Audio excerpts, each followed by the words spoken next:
This cobra here is found in the rubble here of my garden, and that's very common. You often find cobras in situations like this, and it's an amazing snake. Most people think it's one of the most aggressive snakes. They think that this is a snake that will intentionally attack you. It'll go for you. That's not aggression. That snake's merely trying to warn me off. It's standing up so that I can see it, and I'm supposed to now move away from it.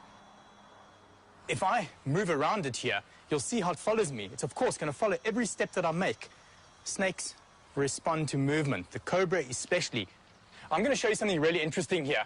This cobra's really warning me with its hood.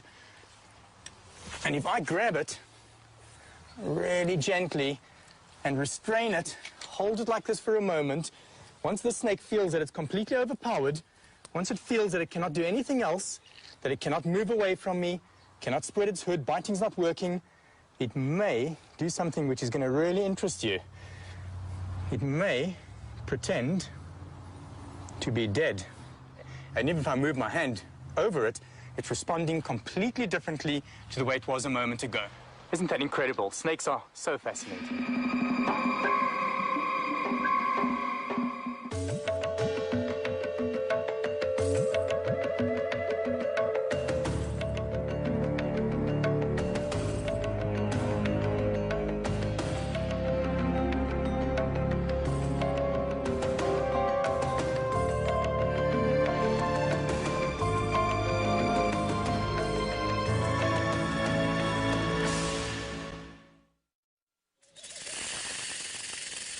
Snakes are reptiles most of us prefer not to meet.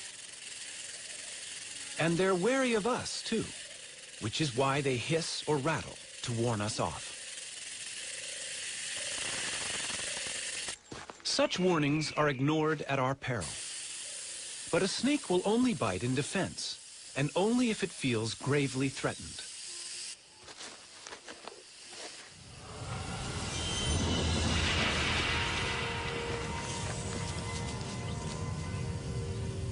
It's easy to imagine the snake as an aggressor, the snake in the grass, a deadly foe. But why does this image send a shiver of fear down our spines? In shape and movement, they are so different from us that legend and folklore have given them a sinister reputation they don't really deserve.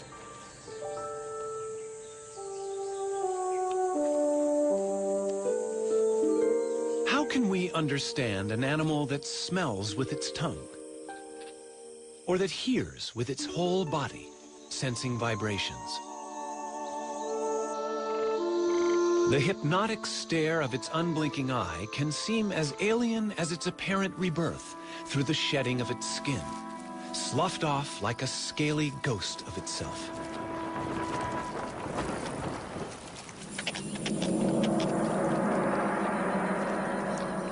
Among them are giants that storybooks say are 100 feet long and ready to strangle unwary jungle explorers. And yet, there is this little guy, a thread snake, very friendly and not deadly at all.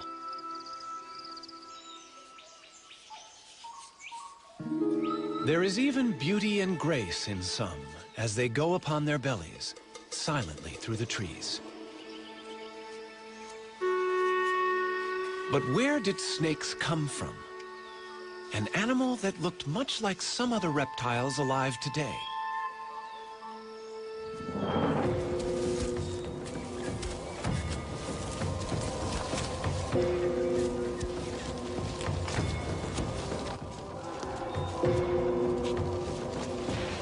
It's hard to believe that snakes have anything in common with creatures like this.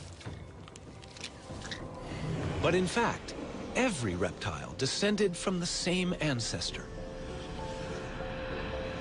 This primitive ancestor led to two groups of animals, turtles and all other reptiles. All through the age of the dinosaurs and during the emergence of lizards, snakes were nowhere to be seen. But there were legless lizards, and it was from these that snakes evolved.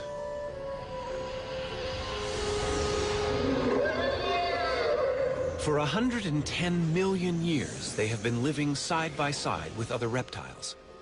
Today, there are more than 2,500 different species of snake.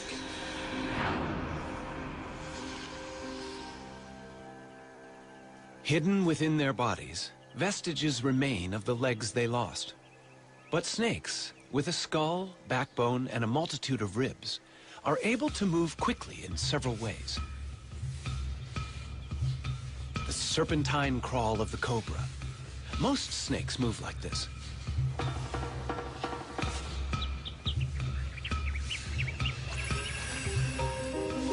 The movement creates little ridges in the ground, which the snake pushes against to propel itself forward. When you're short and fat, like this puff adder, throwing cobra-style loops is impossible. Instead, the muscles act on the ribs. As the ribs move, the snake's scales grab hold of the ground. And with a series of rhythmical contractions, the snake rows along in the sand.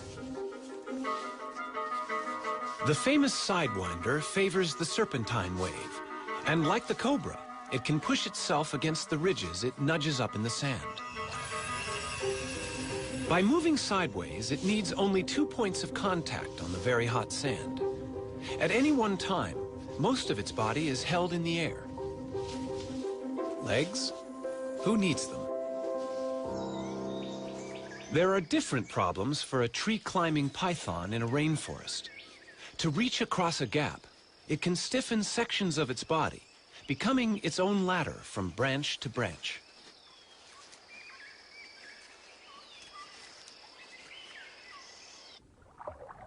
This sinuous and flattened body, with its broad tail working like an oar, could be mistaken for an eel. But this is no fish. It's a sea snake. Most snakes can swim, though even the sea snake must interrupt its hunting now and then for a breath of air at the surface.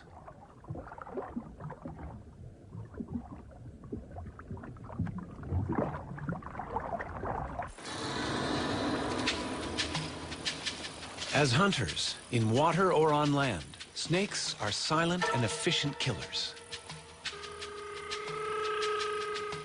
A rattlesnake has more than its bite to work with. Its tongue constantly tastes the air, scenting for prey. Its body senses ground vibrations, even the footsteps of a mouse. Standing still is no defense. The rattler is also able to sense body heat. Infrared heat, detected by sensory pits on each side of the face, pinpoints the prey.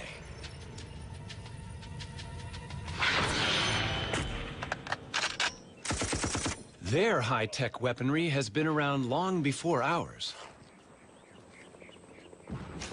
But in any combat situation, defense is as important as attack.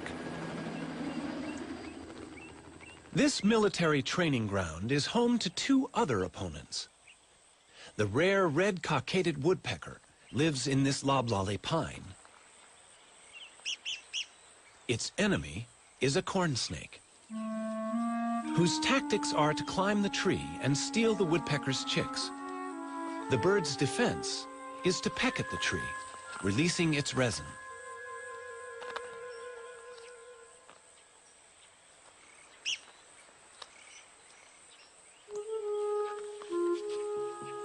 But how can resin repel this relentless invader?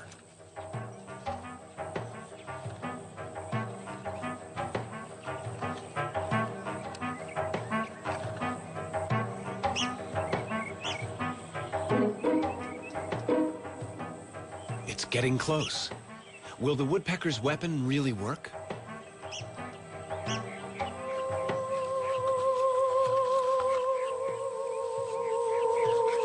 The resin goes into action.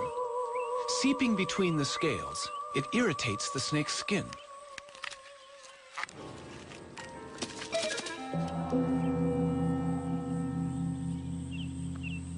Woodpeckers won, corn snakes nothing. Australia, home to the most venomous snakes in the world. In these cane fields lives one of the most deadly. But why do snakes need venom?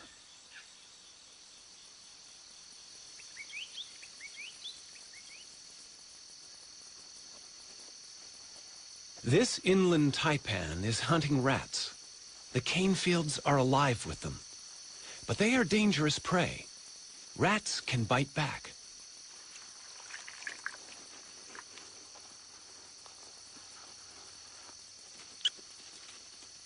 A snake's head contains all its sensory equipment: eyes, taste, smell, brain. And the head is vulnerable.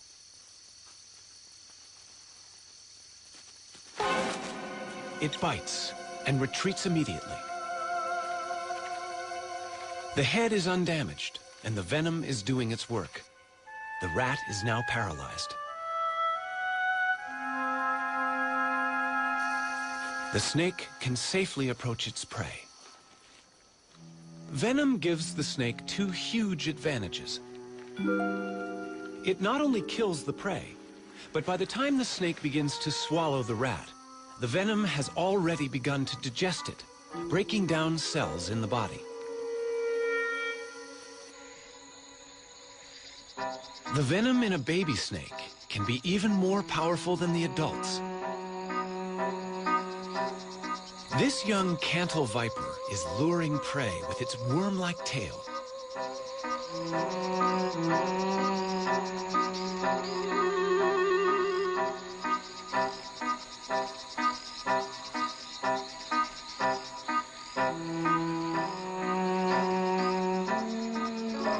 The frog is deceived by the enticing movements.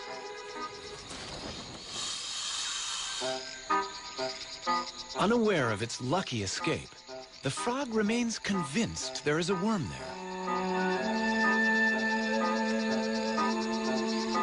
Amazingly, the frog seems unable to see the snake.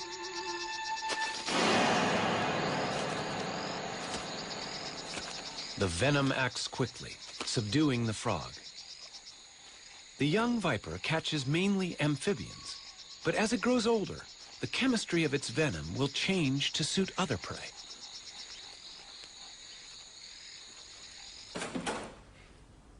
Donald Stridham works with South African snakes to understand how venoms affect the bodies of prey animals and how the venom is delivered during a bite. The snake that I've chosen here is a puff adder, and they've got the very long front-hinged fangs with a cytotoxin, a cell-destroying venom. I'm going to very carefully open up the snake's mouth and show you this mechanism. The snake doesn't like its mouth to be open. It's much like you going to the dentist and having your mouth prodded into. Now the fangs lie against the palate of the mouth. So if I just open there, you can hardly see the fangs. But if I now slip my stick just behind the fangs and get them forwards, you can very clearly see how they hinge. Now the fangs are covered by a skin sheath here. I'm going to try and slip this sheath up so that one can see the naked fang. And there we have one fang nicely exposed. These fangs are hollow. They work like little hypodermic needles, so they inject venom through the fang into its victim. And in fact, you can see a tiny droplet of venom on the one fang there. You know, the venom glands of a snake are very similar to the saliva glands in a human, in that if we have a dry mouth, our body very easily reproduces saliva, and the mechanism with a snake is almost exactly the same, in that venom is never easily exhausted. Under normal conditions, the snake is never without its venom. A gaboon viper produces venom in huge amounts. It's a large, fat-bodied snake and needs to have a lot of venom to subdue large prey quickly. The viper is too slow to chase its victim. To inject such large quantities, the gaboon viper has the longest fangs in the world. Each is almost as long as a human thumb. That's quite a bite. Even a smaller bite is no fun. Venom is breaking down the cells inside this man's punctured leg.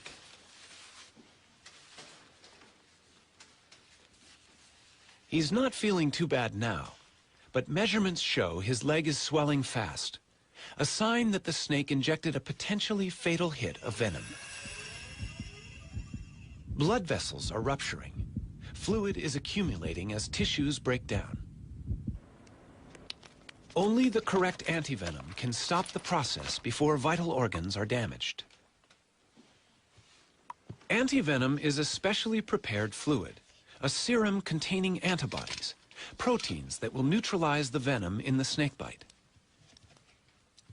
The patient has survived the night, but the tissue damage continues for a while. There is still venom present. Although snakes are not trying to kill us, it's worth knowing how some of them bite. The next snake that I have here, it's Africa's most venomous snake. And this is a boomslang. It has drop for drop the strongest venom of any snake in Africa, more so than a black mamba or any of the cobras.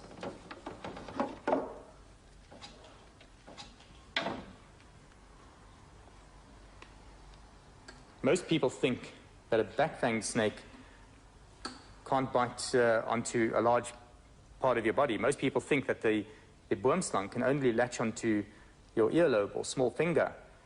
Whereas you can see here, this is not true, in that the whole head of the snake is divided in half by its mouth. And they can open that mouth up to about 120 degrees. And with the mouth that wide open, they could very easily bite you on the flat of your hand or the top of your leg, wherever it pleases. If you were bitten by this snake, you would literally bleed to death. So what's going to happen to you is that you're going to bleed into your heart, into your stomach, into your bowels. You're going to be urinating blood, defecating blood, and it's really a horrific way to die. This poor frog is about to be the victim of a vine snake in Central America. This snake is also back-fanged, just like the boomslang. Fortunately for small prey, death comes quickly.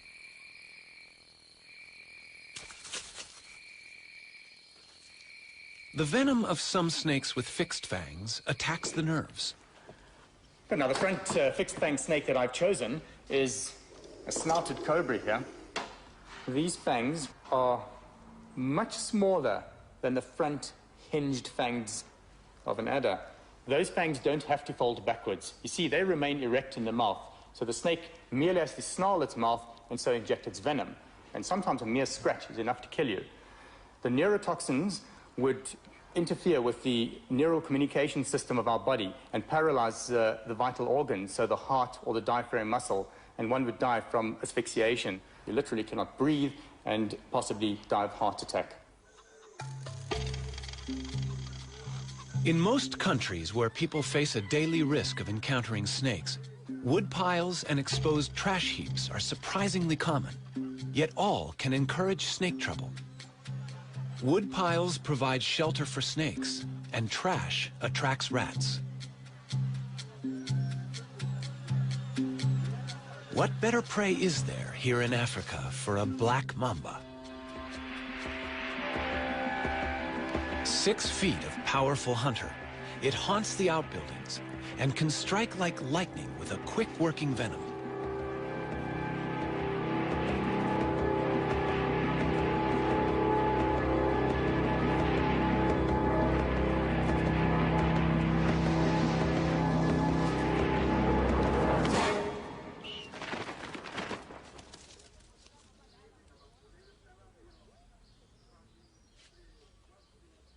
To a black mamba, this bungalow is just another place where food may be in good supply. Inside, Tony Morgan confronted an uninvited guest, and it bit him. This is a typical corner that snakes like to hide in, and it was a similar corner like this near my front door on the farm that I found a mamba all curled up here with my fishing rods and various things like that. And as I don't kill anything, particularly snakes, I grabbed this particular implement and I thought that I hooked him out and I thought that I'd pinned him down.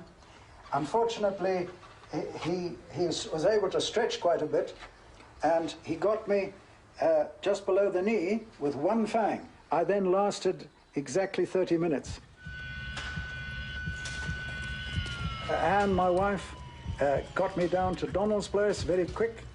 And then he took over and drove me down to the hospital, where we were fortunate in finding a doctor on duty, and 30 minutes after the bite, I said to him, I cannot exhale anymore, and he said at the same time, which I didn't hear, his heart has stopped as well.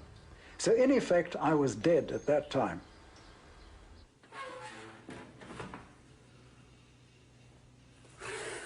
Bill Haast in Florida is the kind of person to whom Tony Morgan owes his life.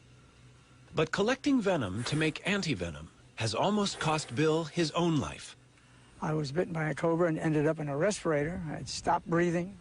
I was bitten by a mamba in the leg, a king cobra bite in the knee. Well, my blood pressure went to 0. But the most recent one, which was a canebrake rattlesnake, a couple of months ago, I got bitten on the back of the hand. That was almost pure carelessness. Bill, who's nearly 90, milks venom into a collecting jar while he gently squeezes the venom glands. But how has he survived 168 bites? The answer may be quite natural. The South African Cape cobra, a highly venomous snake, is prey to meerkats. But why are meerkats apparently unaffected by frequent cobra bites? They seem to be immune. Perhaps the frequency of such bites is a clue to Bill's survival. Back in 1948, September the 18th to be exact, I started immunizing myself with venom from the Cape cobra of South Africa. I diluted the venom 10,000 times and took 1/100th of a milliliter. Then I graduated or increased the dose over months and then eventually years, added different species until now, on usually once a week, I take a booster, and it's a mixture of 32 different species. So I know that got me through a lot of these bites, at least over the threshold, if not in most cases, saved my life. Snakes and humans share the world uneasily. This spectacled cobra is common in the paddy fields of India.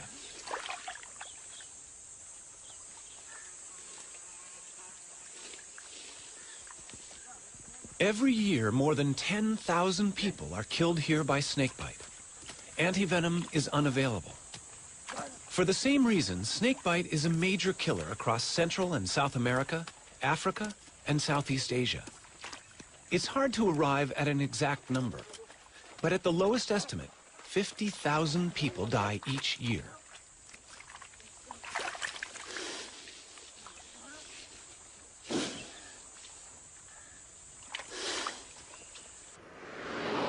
In South Africa, Donald Strydom is answering an emergency call.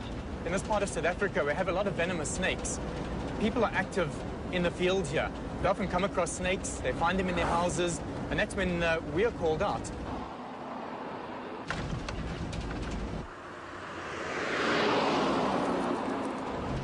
Seems to be the place over here. Lots of people standing around there. A snake in a house is a cause for local excitement, but the occupants have already followed the right emergency procedures. Everyone has left the house, and they've not only closed the door, but sealed it as well with a towel. Donald can be fairly sure that the snake is still inside. What I'm going to do here is have to put a visor on, because in a situation like this, it's very possibly a spitting snake. So I'm just going to get a few things that I need here.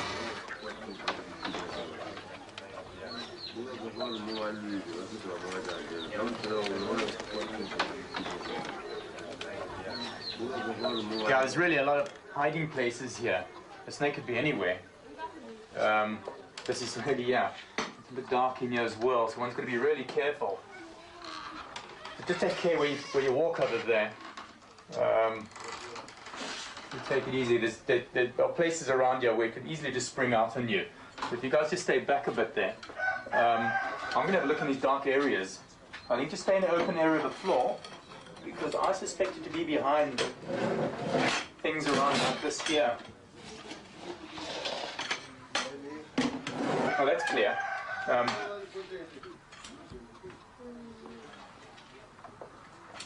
You know, we could so easily find a mamba in a place like this. And these things are like coiled springs. I mean, once it feels that it's not hidden anymore, it could just come flying out.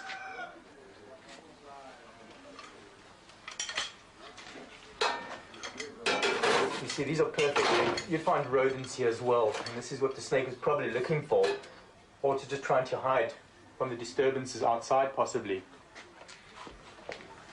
You know, this whole area is really, really good. Look at these mats under here. No, nothing there.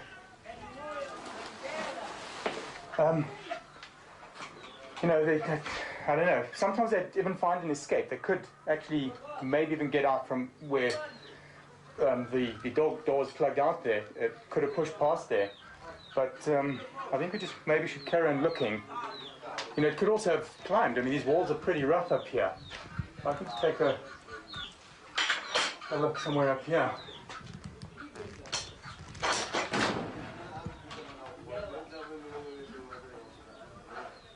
Nothing there. Oh, yeah. Whoops. There's something up there. There's something in the corner over there.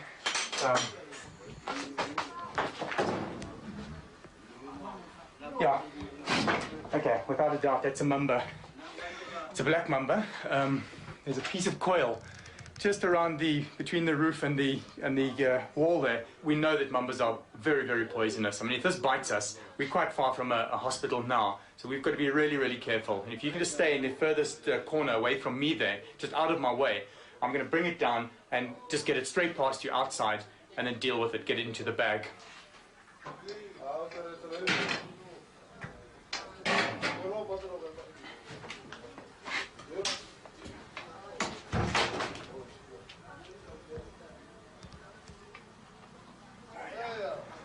Okay, it's trying to edge away from me there. It heads out again.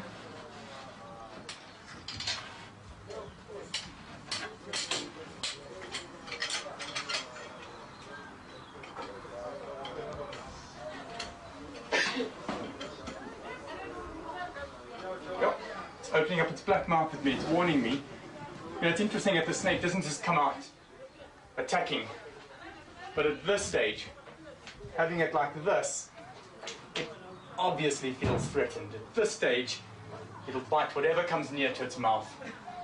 And it's a big snake, bigger than I thought. It's a long animal. Just watch it behind me there. Please don't just come any closer than that.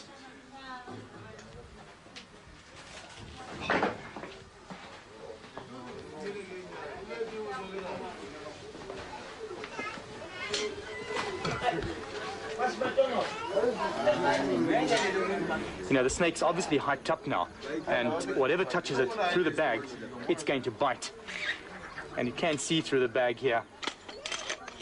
I'm going to just pin it down to the side, make sure that it's safe in one area, and then I'm going to release the head. Just take care that don't come too close. Now, you just touch that bag and this thing bites. I'm going to find a safe place to release it. Let's get it in there. And I think I should go and reassure the lady here that her house is clear of snakes and that it's safe to go back in again.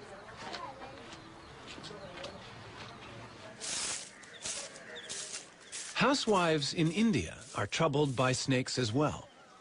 The men of Vrindavan have also made a profession out of removing them.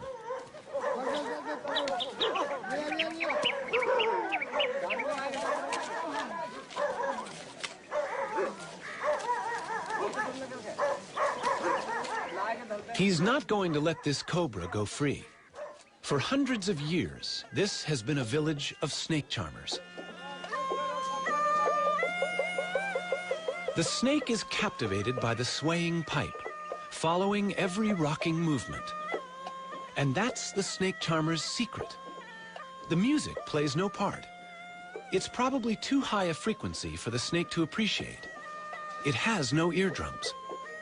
Sound vibrations are perceived only by way of the skin, muscle, and bone.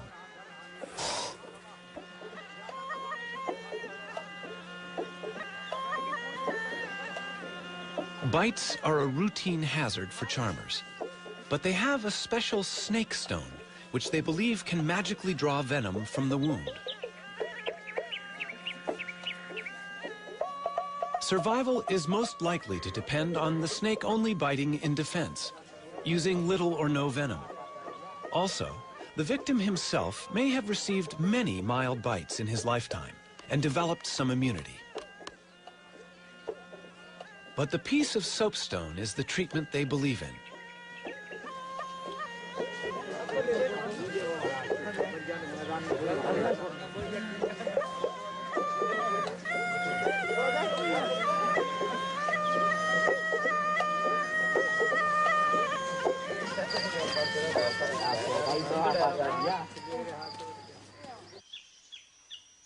This baby cobra in Africa is one snake that no snake charmer would ever use. It threatens the civet cat by standing tall and looking big. But it has another weapon. This is a spitting cobra, and it sprays venom, which irritates the eyes of the attacker.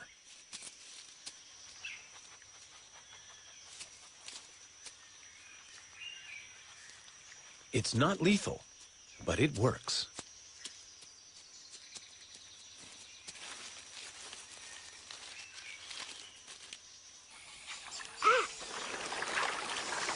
South America, the Llanos of Venezuela, the wetland home of the largest snake in the world, the anaconda. This giant has no venom at all. To capture prey, it relies on muscle power, coiling around its victim and squeezing the breath out of it. And a large snake needs large prey. The biggest rodent in the world fits the role. A capybara, the size of a pig, is fairly easy to ambush as it bathes in the warm waters.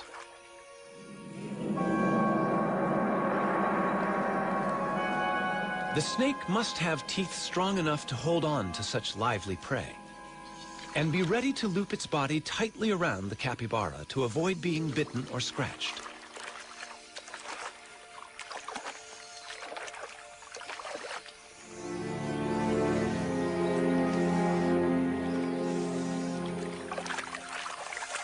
The anaconda, the most powerful of constrictors, moves in.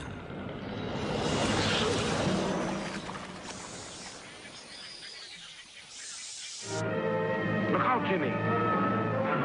Hold that head, hold it. Mike hears Jimmy's cries for help.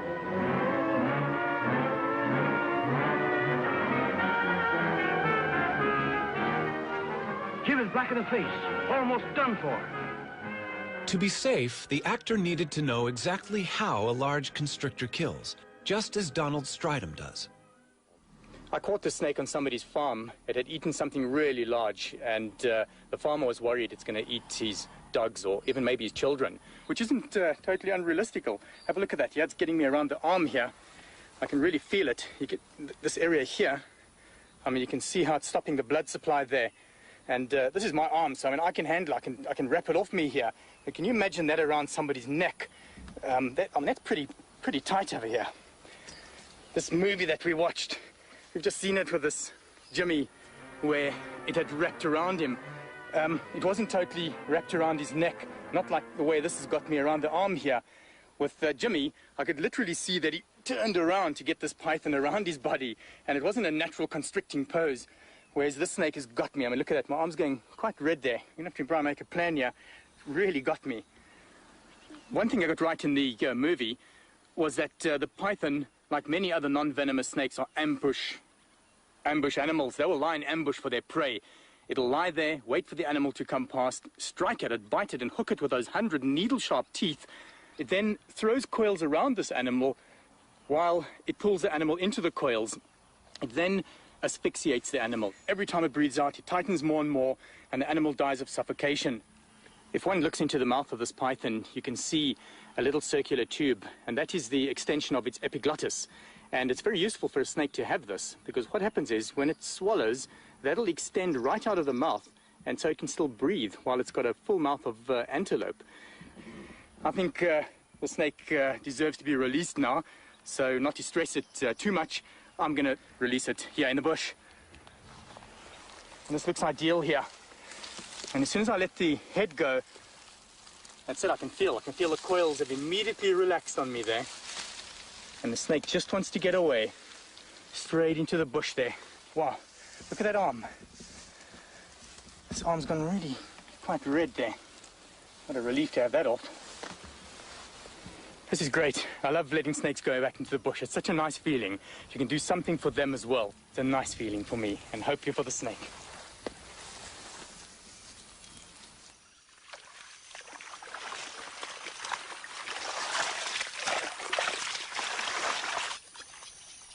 Back in anaconda country, there's someone who's trying to do good things for them as well. Anacondas have killed and eaten people, but that fact does not deter Maria Munoz. At the ranch of El Cedral, the petite Maria is on the track of her favorite animal.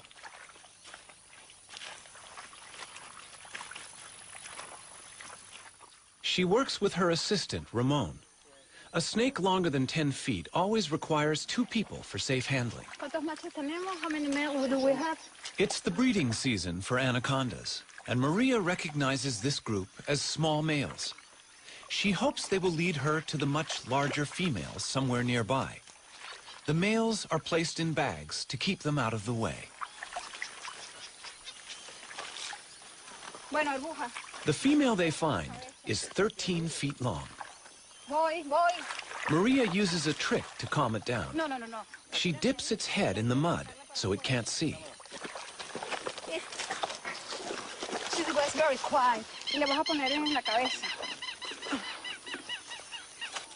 Beautiful.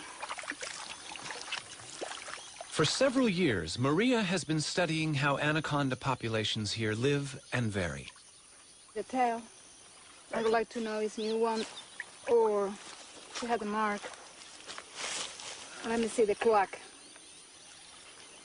Good. It's a new female for us. That means there are more than 900 anacondas, green anaconda in this ranch. Before Maria began her work, no one knew how many anacondas could live here. Now, by taking blood samples for DNA, she is also getting some idea about how they are related. But of course, she still needs to know how long these giants are. Her personal best is nearly 20 feet, about 10 feet short of the world anaconda record.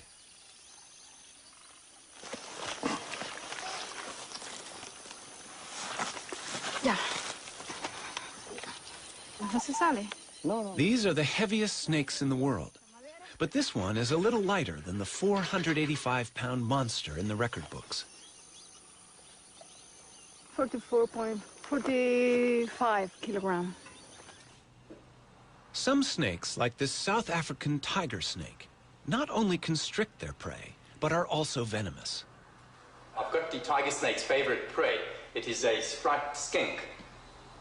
Now I'm going to bring it in closer, and you're going to notice that the tiger snake will bite and poison its prey, also wrap around it to constrict and kill. Now this is of course a dead skink, so I'm going to move it around so that the snake thinks that it's alive.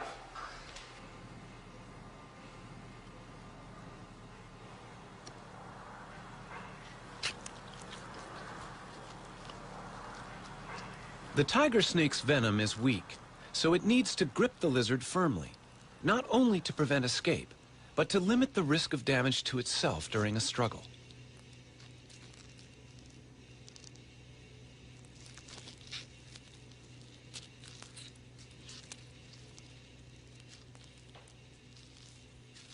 Even more remarkable is an African egg-eating snake's ability to get its mouth around an egg.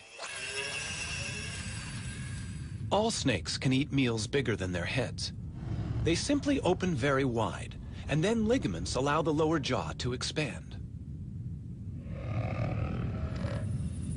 Still, the egg cannot be crushed until it reaches special bones in the spine, which can pierce the shell.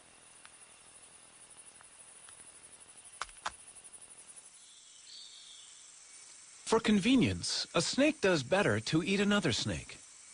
A king cobra is called king because it's a snake eater. The mangrove snake it's attacking is only mildly venomous. No match for the king.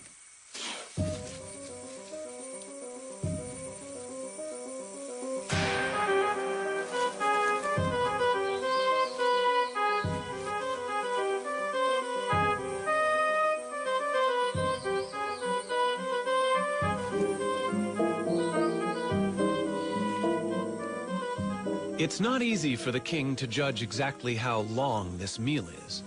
But since the king is the largest venomous snake in the world, chances are the victim's tail will be reached easily and swallowed. It's good to be the king.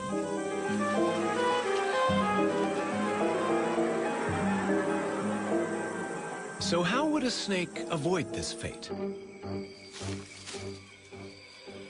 One way would be to play dead. This eastern hog-nosed snake is giving his best performance. Its play acting must convince a threatening indigo snake. There is an interesting moment of standoff, but the actor has another defensive card to play.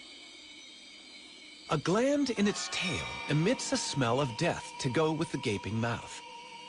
It's the performance of a lifetime, and the enemy is fooled.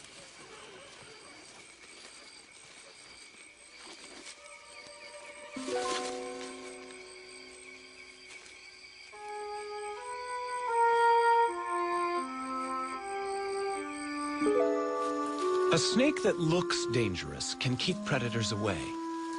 Red next to yellow will kill a fella is a useful rhyme about a coral snake. It is venomous.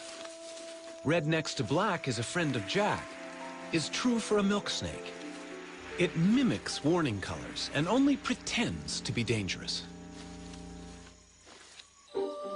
A pretend head keeps the real head of a Calabar ground python safe.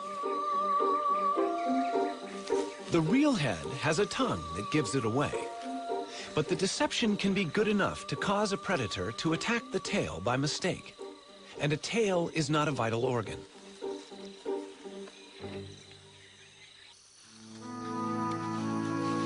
Often the brilliant colors and patterns of a snake's skin are not a warning but a subtle camouflage, matching its surroundings. And to us, it can look beautiful.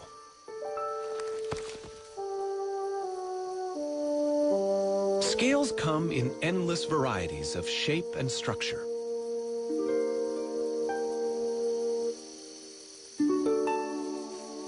In the wild, snakes are not easily seen, a useful quality which suits these masters of ambush perfectly.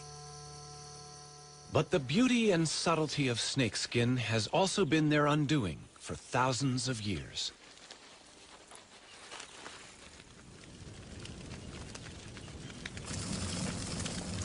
Fire is traditionally used by hunters in Cameroon to expose the hiding places of aggressive rock pythons.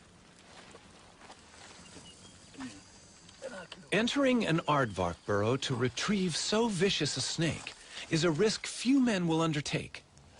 Once, this nightmare task was a test of virility, a rite of passage. Crawling inch by inch on toes and fingers, the hunter moves toward the angry python.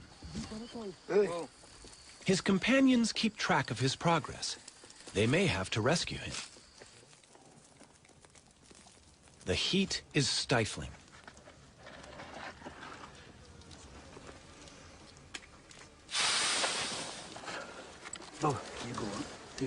The hunter must squirm back through dust and biting ants, dragging 100 pounds of python.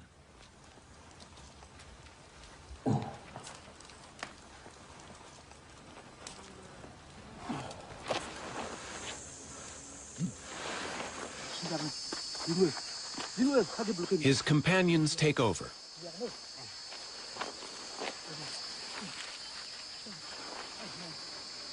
These are the last of the python hunters left in Cameroon.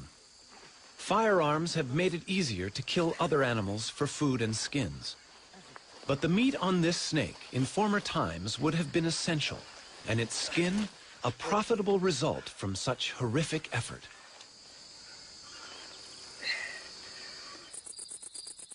As any snake grows, it must shed its outer skin like an overtight suit. The new scales revealed are at their best.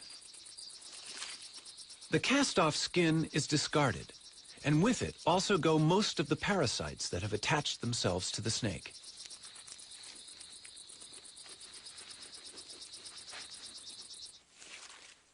The regular shedding of dead skin has special significance for rattlesnakes. Each time a rattlesnake slips out of its old skin, its rattle gains another section at the base. The rattle is a series of loose-fitting interlocking scales that, when shaken, produce a sound that warns large animals not to step on the snake.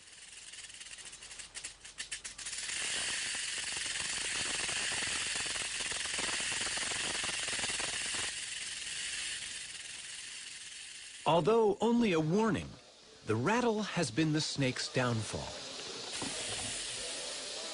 Their noise makes them easy to locate, and as a result, tens of thousands are killed every year. I hate rattlesnakes. J.P. Jones sees rattlesnakes only as potential killers of people and livestock. He's hunted them since he was a boy. But recently, he's finding it harder to find them. He simply can't hear them, even with the listening apparatus he designed himself. There are rattlers around, but many are becoming quieter. Ruthless hunting is exterminating the loudest, and a greater proportion of snakes with weak rattles are living and breeding. Not having a loud warning, of course, makes a snake even more dangerous. But J.P. is undaunted, and his roundup goes on, presumably until only silent rattlesnakes survive in his part of Alabama.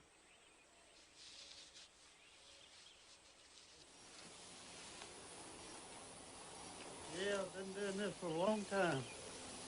78 years old, but I still enjoy it. Getting rid of snakes anywhere is never the good idea it might seem. Farmers in Vietnam didn't value the many snakes that once lived in the paddy fields until they vanished. The snakes were trapped for food, and the rice crop was attacked by rats.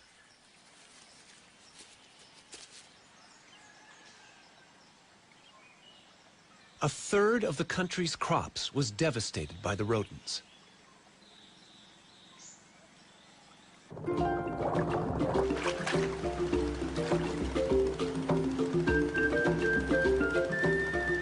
Only the return of natural predators, such as pythons, could save the farmers' livelihoods.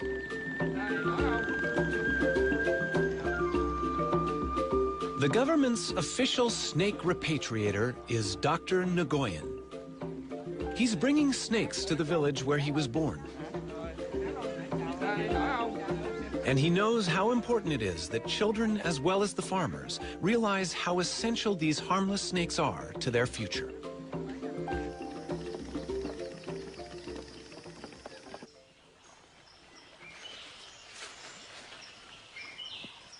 Each python released can potentially eat about 100 rats a year. Dr. Nguyen will release 20, among them females, that could each have 20 to 80 baby pythons a year.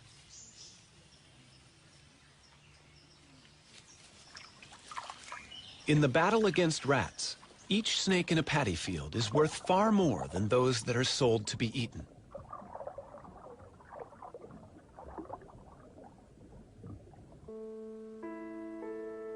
The snakes in our world can be partners in our survival. We're learning more about them all the time. But there's always a new twist. Well, sometimes when the snakes shed, it's not a complete shed, and we have to help it. And in this case, the top scale wasn't quite off, and I think I can get it. Now he's all done. A snake with two heads. Something went wrong in the egg. Such creatures are not uncommon. Only one head can feed, But this ring-necked snake will survive happily. It's very interesting how attached people get or not get to their reptilian pets. Most people think that how can you get attached to a snake or a lizard as compared to a fluffy kitten or a cat or dog? But in a way, you really do get attached to these animals, partly because you soon realize how individual they are and how the personalities differ. By and large, you do get very attached to your animals. I'm constantly surprised by snakes. They're fascinating animals. Just everything about them is so different to us. They smell using their tongues, they move without any legs, they're cold-blooded, they have no ears, and they're just so interesting. They're so different and so much to learn about them. Most of us might prefer to leave snakes to the experts. But love them or hate them, they're an important part of our natural world. As we shed our fears and learn more about them, we might find they're not such bad neighbors after all.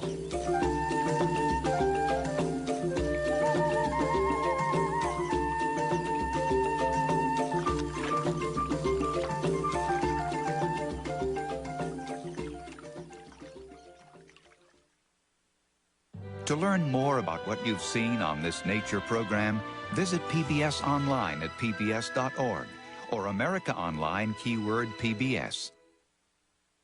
Next time on Nature, turtles, on land or underwater. They're ancient wanderers headed into an uncertain future. One of a 4-part series, The Reptiles. The Reptiles Complete Home Video Set is available for $39.95 plus shipping. To order, call 1-800-336-1917 or write to the address on your screen. I was bitten by a cobra and ended up in a respirator. I stopped breathing. I was bitten by a mamba in the leg, a king cobra bite in the knee. Well, my blood pressure went to 0. I can really feel it. You get this area here. I mean, you can see how it's stopping the blood supply there. And this is my arm, so I mean, I can handle it. I can wrap it off me here. In a way, you really do get attached to these animals, partly because you soon realize how individual they are and how the personalities differ.